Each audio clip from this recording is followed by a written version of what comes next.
নমস্কার, আপনারা দেখছেন আজকের তাজা খবর ইউটিউব চ্যানেল। শুরুতেই দেখে নেব আজকের সংবাদ শিরোনাম। কুম্ভে গিয়ে প্রাণ গেল কতজন বাঙালি, নিখোঁজ কতজন দেখে নিন তালিকা।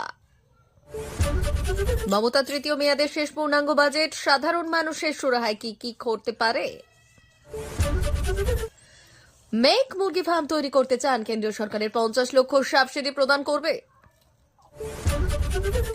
বারাণসীতে 60 পুণ্যার্থীকে নিয়ে ডুবল নৌকা, চলছে উদ্ধার অভিযান। গ্রামোন্নয়নে অর্থ পাচ্ছে রাজ্য, ঝড়প্রবণ রাজ্যের কেন্দ্রীয় তালিকায় নাম, কেন্দ্র রাজ্য বরফ গলছে। আমি কিছু শুনবো না, ভরা এজলাসেই জানিয়ে দিলেন বিচারপতি করা। আসছে বিস্তারিত খবরে। সরকারি হিসেব বলছে মহাকুম্ভের বিপর্যয়ে মৃতের সংখ্যা 30, যদিও বিরোধিতা সে কথা শুনতেন নারাজ। আর তাদের দাবি আসলে তথ্য গোপন করছে যোগীর সরকার। মৃতের সংখ্যা বাস্তবে অনেক বেশি, এমনকি পোস্টমর্টম করা হচ্ছে না, দেওয়া হচ্ছে না ডেথ সার্টিফিকেট। অভিযোগ এমনটাই চাপানোত্তর চলছে। তৃণমূল সাংসদ তথা তৃণমূল কংগ্রেসের second in command Abhishek Bandyopadhyay বলছেন মৃতের সংখ্যা কমপক্ষে 100। এদিকে শেষ পাওয়া আপডেট যে জানা যাচ্ছে যে এখনো পর্যন্ত শুধুমাত্র বাংলায় খোঁজ মিলছে না 6 জনের, মৃত্যু হয়েছে 5 জনের। খোঁজ মিলছে না রানাঘাটের সুমিত্রা পালের, নিখোঁজ পূর্ব মেদিনীপুরের কালিকাপুরের অর্চনা মাইত্রী, মালদার ইংরেজবাজারের অনিতা ঘোষ, জোনপুর থেকে গিয়েছিলেন পবন কুমার জানা, খোঁজ মিলছে না তাদেরও। উদ্বেগের মধ্যেই দিন কাটছে পরিবারের। নিখোঁজ গোসাবার গীতা মণ্ডল, খোঁজ মিলছে না পূর্ব পুটিয়ারের সুবীর নস্করের। অন্যদিকে আপাতত যে আপডেট এসেছে তাতে জানা যাচ্ছে বাংলা থেকে মারা গিয়েছেন 4 জন। তালিকায় রয়েছেন গল্ফ গ্রিনের বাসন্তী পোদ্দার এবং শালবনীর উর্মিলা ভূঁইয়া, মালদার অমিয় শাহ। পোস্টমর্টম না হওয়ায় ডেথ সার্টিফিকেট না মেলায় ক্ষোভ প্রকাশ করছে পরিবারের লোকজন। এই নিয়ে রাজনৈতিক মহলে চাপানোত্তর শুরু হতেই কুণাল ঘোষ বলছেন যাতে ক্ষতিপূরণ দিতে না হয় সেই কারণে ডেথ সার্টিফিকেট দিচ্ছে না। যদিও পাশে দাঁড়ানোর বার্তা বঙ্গ বিজেপির রাজ্য সভাপতি সুকান্ত মজুমদারের, স্বজনহারা পরিবারগুলোকে আশ্বস্ত করে তিনি বলছেন আপনারা ডেথ সার্টিফিকেট না পেলে বা কোনো রকম সমস্যা হলে বিজেপি স্থানীয় জনপ্রতিনিধি বা পার্টি নেতৃত্বের মাধ্যমে আমার সঙ্গে যোগাযোগ করবেন। আমি উত্তরপ্রদেশ সরকারের সঙ্গে কথা বলবো, আপনারা যাতে ডেথ সার্টিফিকেট সঠিকভাবে পান তার ব্যবস্থা করব।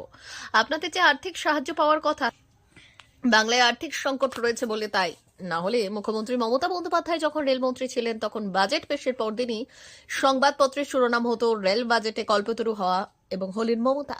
প্রান্তিক মানুষকে সারা মাস ট্রেনে চড়ার সুবিধা দিতে সস্তায় মান্থলি কার্ড, মধ্যবিত্তের আরামের সফরের জন্য দুরন্ত এক্সপ্রেস, কলকাতার জন্য গুচ্ছ মেট্রো প্রকল্প এবং রেল কারখানা, একসঙ্গে এত কিছু আর আগে পরে কখনো রেল বাজেটে পায়নি বাংলা। এহেন মমতা বন্দ্যোপাধ্যায়ের মুখ্যমন্ত্রী তৃতীয় মেয়াদ পূর্ণ হওয়ার পথে 2026 সালে বিধানসভা ভোটের আগে শেষ পূর্ণাঙ্গ বাজেট পেশ করবে তার সরকার।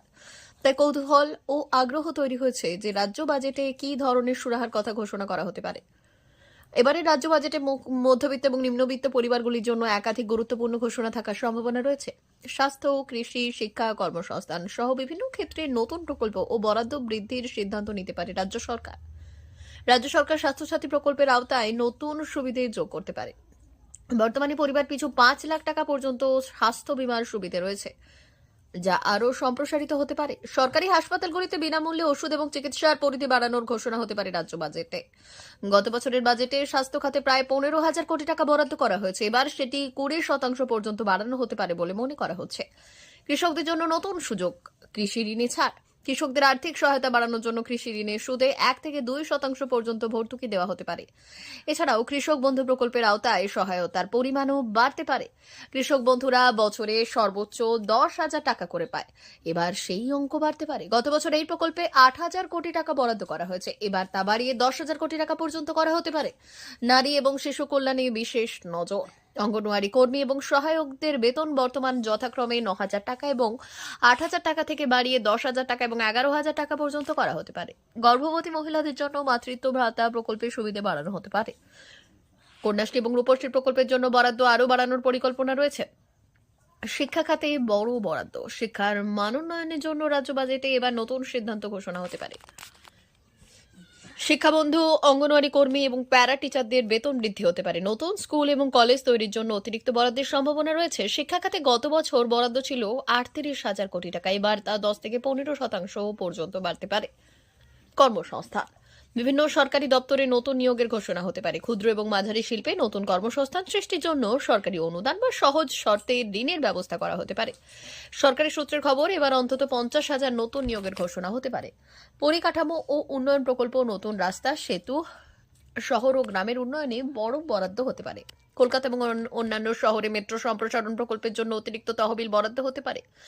লক্ষ্মীর ভান্ডার বর্তমানে 18 থেকে 60 বছর বয়সী মহিলাদের জন্য মাসিক 1,000 টাকা করে দেওয়া হয়। এবার তা 1200 বা 1500 টাকা পর্যন্ত করা হতে পারে বলে জল্পনা করা হচ্ছে।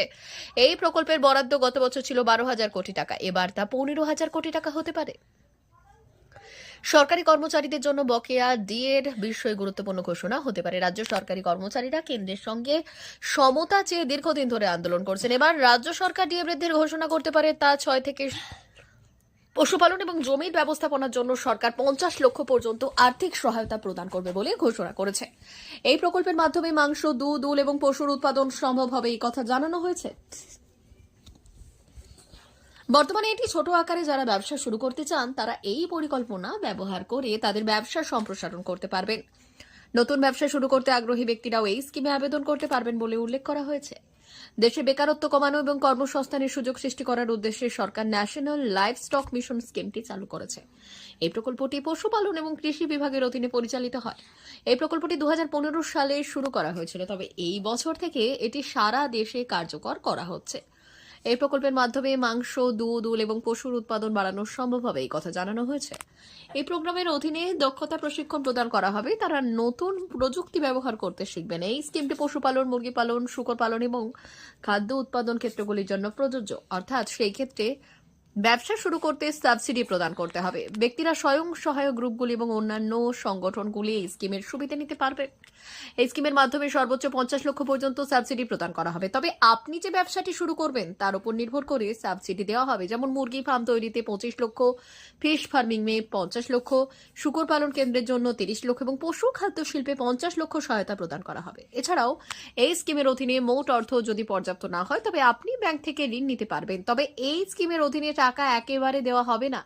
প্রথম ধাপের প্রকল্প শুরু হওয়ার পর অর্থ প্রদান করা হবে এবং দ্বিতীয় ধাপ প্রকল্পের সমাপ্তির পর এরপর তৃতীয় কিস্তি প্রদান করা হবে।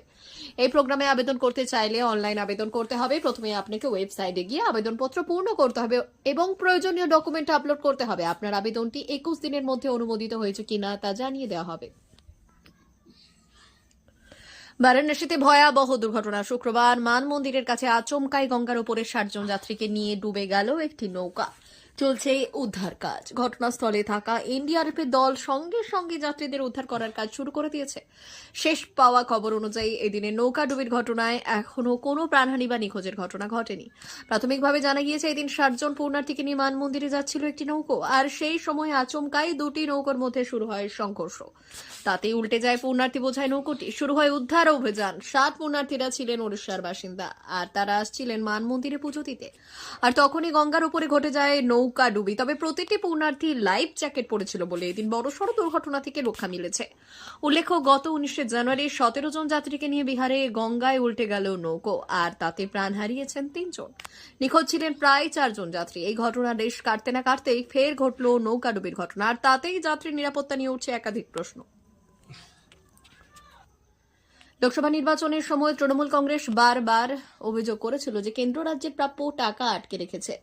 অন্যদিকে বিজেপির দাবি ছিল রাজ্য সরকার আয় ব্যয়ের হিসেব না দেওয়ায় টাকা পাঠানো সম্ভব হয়নি।